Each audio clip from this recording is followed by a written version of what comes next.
Greetings all, and welcome to Lucas Brews. In this inbox review, we'll be taking a look at Airfix's 1/72nd scale boomerang. Being originally released in 1965, this is probably the oldest boomerang kit around, especially in 1/72nd scale. So without further ado, let's have a look at this classic kit of an Australian icon. So this particular issuing I have here is in the old school blister packs from the Airfix Series 1 sort of range, and looking at scale mates, it appears to be dated from 1973. The tooling originally came out in 1965, and for a good 30 years it was pretty much the only option available until the arrival of the Tasman models kits in the 90s. This is one I bought from the Queensland Air Museum from the second-hand kit piles for about 10 AUD, which I think is a very good price for this model. Pretty good for the level of detail, as you'll see shortly, and also pretty good considering how expensive some second-hand kits can be when they're a little bit rarer. The Airfix Boomerang has had a very long shelf life, with the latest release of it being as part of the Airfix Vintage Classic range in 2022. From memory, it was not very easy to get in Australia, as most Airfix kits are, especially the good ones, so not much has changed really since World War II, with the British still keeping the good stuff to themselves.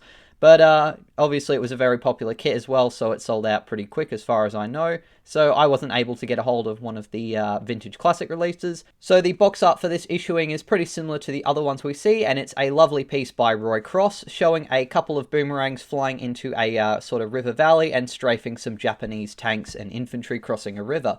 There's a fair bit of flame coming out of the exhaust and a rather nasty looking oil leak, but I think it's some really lovely box art which has a lot of nice action to it and also tells a bit of the story about what the boomerang actually did, so that's really awesome to see. I do like with the blister packs that you can obviously see what you're getting, so you can see the quality of the parts already sort of peeking through there, as well as the decals, which I believe have yellowed along with the clear box cover itself. Obviously, since it's not in a proper box, there's no sides to look at, but if you turn over on the back, we actually have our marking guide, and it's done in full color, which would have been really brilliant at the time. So we've got two schemes included, one from number 5 and the other from number 4 squadron. They mainly used it in the ground attack and sort of reconnaissance role. So the number 5 aircraft is A46-178 with a code of BFT, and it's done in what looks like the foliage green with the light blue undersides.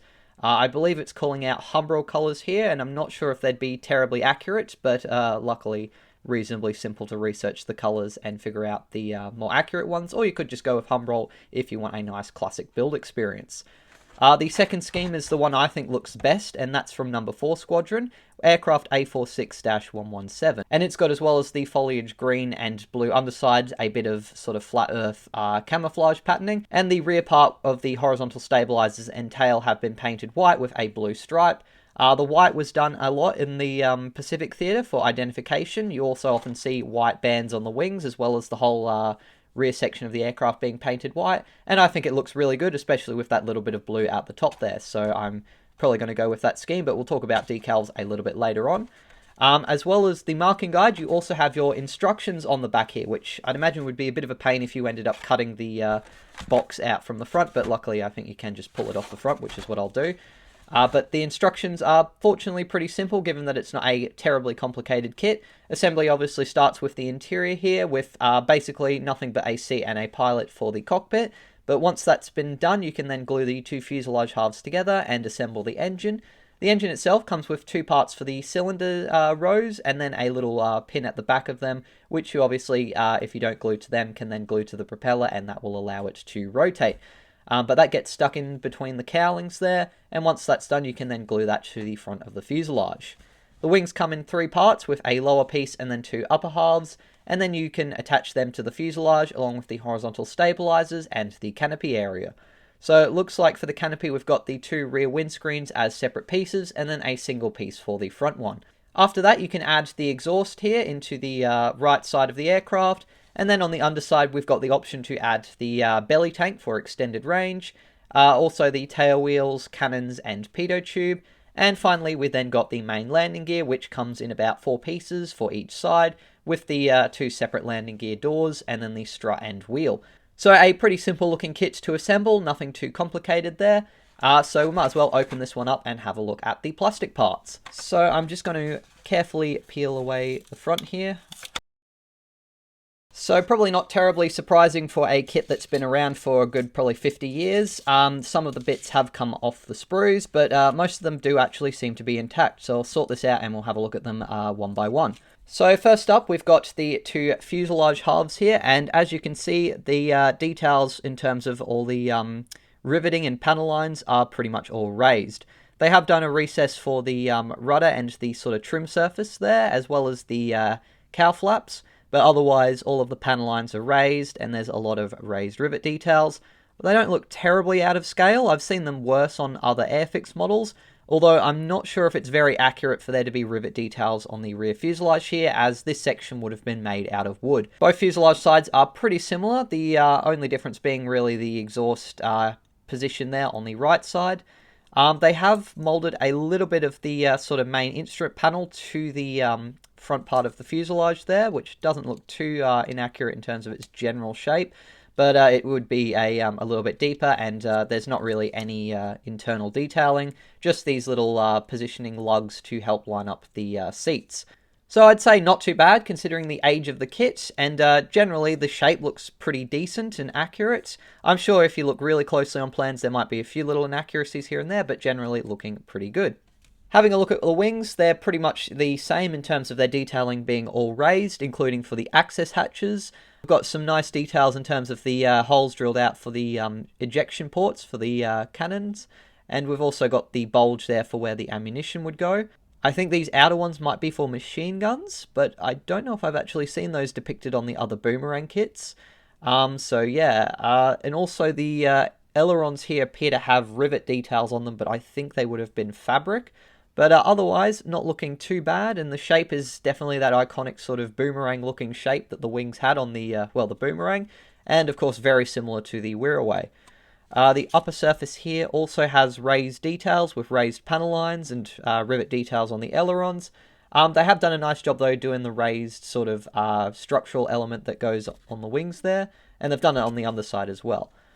There's not really any internal detailing for the wheel well by the looks of things. It's just going to be a void into the fuselage and a little bit of the sort of wing parts there exposed.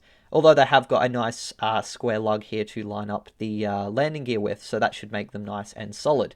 The parts line up pretty nicely, as you can see, with only a little bit of flash sort of on the edges and a few of the sprue burrs still present that are going to need a bit of cleanup, but generally not looking too bad. And the other wing here is pretty much exactly the same. Having a look at the first of our sort of smaller sprues that we've got, in the corner here we have our main landing gear without too much detail, but they have done a little bit of a recessed wheel rim there, so that will be a little bit easier to paint up. And the tail wheel is just next to that. I think there's a bit of a nasty sink mark on it, or they've tried to do the wheel hub, but it's very deep in the middle there. But otherwise they look okay. We've got one of our 20mm cannons, and the second one is just here. It sort of came off. There's a fair bit of flash on them, as well as these bits of ejection pin marks, sort of flashy bits on them. And I think there are some, nasty sink marks in the middle of them. But in general, they look okay. They have sort of done an attempt at, I think, the barrel detail and possibly part of some sort of fabric cover with a sort of several recessed rings on the end there. So yeah, basic, but they have had a go at some detail there, which is nice to see. Our pitot tube, which has the right general shape. The drop tank, which is a pretty simple piece, but it looks like they've done a nice job with it. One of the horizontal stabilizers, I'm not sure if it's the left or right, but I think they're pretty much identical either way. And again, we've got raised rivet and panel lines on the metal areas, and then they've done a very basic fabric texture with some raised bumps there. And they've done recessed panel lines for the trim tabs and the elevators there. Just to the left of them, we've got our main landing gear doors, which are pretty simple. There's not really any detail on them, and there's a fair bit of flash and some sink marks that are going to have to get cleaned up. But otherwise, they have the correct general shape. The other sprue we have here contains our seat, which is obviously very basic. We've got our exhaust here, and they have done a decent job, considering the age of the kit, at doing the sort of flame dampening parts on it. However, there's a lot of flash, which sort of ruins the sides there, and you can see there should be a couple more bumps, but they're sort of lost. So yeah, in general though, not too bad, especially again for the age. We've got our engine details here, which aren't really accurately shaped. The aircraft had a Pratt & Whitney 1830, the same as the Bristol Beauforts, so the gearbox shouldn't be as large, and there should be a fair bit more of the engine cylinders visible. But they have done recessed detailing for the cylinder heads, and a little bit of detailing for like the rim around the gearbox, and a tiny bit of raised detailing for like the supports for the cylinders, but in general that's not really the right shape, and I think it's a bit too small. The propeller looks alright. There is a fair bit of nasty flash and some marks on the back of it here, but otherwise it's okay. Now there is sort of another bit of flash or some sort of imperfection on the top part of the spinner there, so yeah, gonna need a bit of cleanup, but it generally has the correct shape by the looks of things. A few other small bits that have come loose. We've got our pin for securing the propeller blade, and of course you can sort of slot it through the middle of the cylinder head details there, if I can get it in. Might be a bit of flash that needs to be cleaned up. Yeah, you can see there's a fair bit in the middle there. So yeah, in theory this would basically pop through the middle there, stick out the front, and then you can glue the propeller to it, which is pretty similar to other Airfix kits. We've also got our engine cowling here, which is a very complicated shape. I've been trying to 3D model one to look at replacing these, but honestly the shaping is so annoying because of the way it sort of blends into the wing structure there with the sort of aerofoil shape. There's not really much detail on the cowling here, but the shape looks okay. They have done the intake at the top there, which looks pretty decent, and although the shaping is a little bit wonky towards the bottom there, I think considering how complicated this shape is, they've done a pretty good job with 1960s tech. And lastly, in terms of the grey sort of plastic parts, we've got our pilot figure, who's sort of a generic Airfix guy from the time, with a scarf and life jacket on. I don't think many RAAF pilots wore scarves in the Pacific Theatre, as it was pretty hot. Oftentimes they'd fly in a sort of tropical t-shirt and shorts, and sometimes they even flew with nothing on, although I think that sort of depends on the unit and the circumstance. But in general, I'd say he's not really very accurate, and he's also probably a bit of a weird seating angle.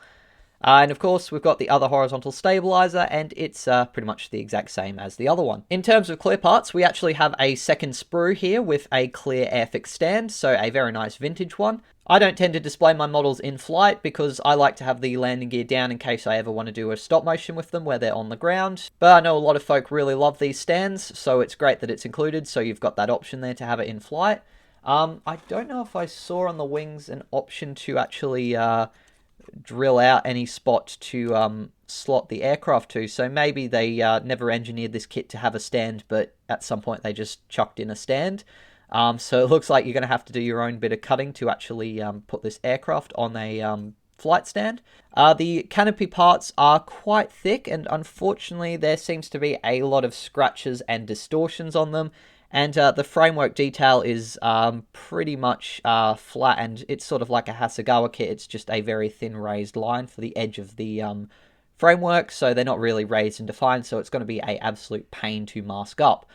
I'm thinking, as well as some other things, which I'll talk about in a sec, I'm probably not going to use the canopies in this kit. Instead, I've got a couple of vacuform ones, which I've turned into molds, and then I can vacuform my own. So instead of using those, I'm going to probably use these ones, which I made using a Tasman Models Boomerang vacuform canopy set, and basically filled that with milliput, put it in my own vacuformer, and now I can make some copies. So yeah, that's much better in terms of the raised panels for the framework being defined, as well as a lot more clarity and less distortion. So yeah, a bit unfortunate. I think in some of the vintage classic releases, they do the clear parts with new tooling, or they freshen them up a bit. So hopefully if you get a newer Boomerang, it's not as bad, but in general, they're sort of not very good. We'll have a quick look at the decals before I talk about some of the modifications I have planned for this particular Airfix Boomerang. But there's not really too much to say about these. They're sort of your typical old Airfix decals without any common stencils. If you got them brand new, they would hopefully work alright, but I'm probably not going to end up using them. So if you watched my inbox review of the Special Hobby Boomerang, I had a pretty detailed look at some 3D printed parts I've been working on and resin printing for upgrading my Boomerang kits. These are some of the larger components, and I've been doing a bit of test fitting with this, and also a second sort of scrap Boomerang that I picked up that's also an Airfix one. And as you can see, after I've sort of cut out a few of these parts and maybe thinned the fuselage walls down a bit, the general shape should fit quite nicely into the Airfix kit. So that's sort of the main cockpit lower section with then the upper half here. In later versions, I've decided to separate the front part here to make it a bit easier to get in and paint the engine details and various controls, as well as the little compass, and it also makes it a bit easier to print. As well as the cockpit, I've also got a set of landing gear, which includes a bit of internal detailing, which a lot of Boomerang kits miss out for the wheel wells. And basically my idea is it'll just slot, and as you can see, it should line up pretty nicely there. Obviously it'll be on the other side, so might need to do a bit of surgery to sort of get it into place, maybe a little bit of thinning down, but once in, it should add some nice, more detailed looking Boomerang wheels. And you'll be able to see the detail through there, as well as part of the sort of engine detailing, which will sort of line up like that, so you'll get a little glimpse into there. And in terms of the engine, it should hopefully fit better with the Tasman and the Special Hobbies kits, but for the Airfix one, the cowling is very thick. So obviously you can't really fit it into there. I'm thinking of a few different ideas. One of them might be to simply just obviously thin down the side walls there with a Dremel. The other option, which I've tested here, is to actually vacuform a cowling.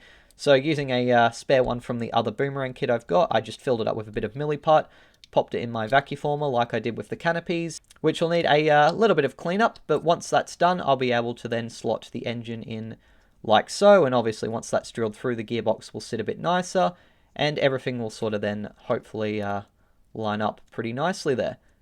So that wraps up my look at the Commonwealth Aircraft Corporation CA13 Boomerang from Airfix. So a pretty old kit, but honestly for the age I think it's of pretty good quality really. I'm sure the Tasman models was a fantastic upgrade over this one when it first came out in the 90s with its recessed panel lines and extra little bits of detail. However, I think it's also a much more challenging build. So honestly, if you wanted a simple Boomerang build and didn't care too much about the details being totally perfect, this one honestly still doesn't look too bad. I'm looking forward to having a build of it, and I'm definitely going to be doing a lot of upgrades, so rescoring panel lines, replacing the canopies with the vacuform ones, and of course putting my resin 3D printed parts into it. Although, like I mentioned, I have got a second Boomerang, and I'll get it out now. So it was another scrap heap rescue, and I think I may have to look around for the other upper surface wing, but in general it's sort of just most of the main components. But maybe what I'll do is I'll build one of them with all of the basic simple parts and do like a vintage build, and then for the other I'll replace some of the parts with the resin ones and obviously, like I said, detail it up. Thank you very much for watching this inbox review. I do hope you enjoyed it and got something out of it. If you did, please be sure to leave a like, and also make sure you've subscribed to the channel so you don't miss any future videos. I've previously done inbox reviews of the Tasman model and the Special Hobby Boomerang, so if you want to see how those kits compare to this one, please go check those ones out as well. A massive thank you to my wonderful patrons for helping me to fund not only buying these kits, but also the products I use when I make them, and the time I spend building them, making these videos, and also working on my 3D printing designs. That's it for this one, but until the next video, as always, take care, and model on.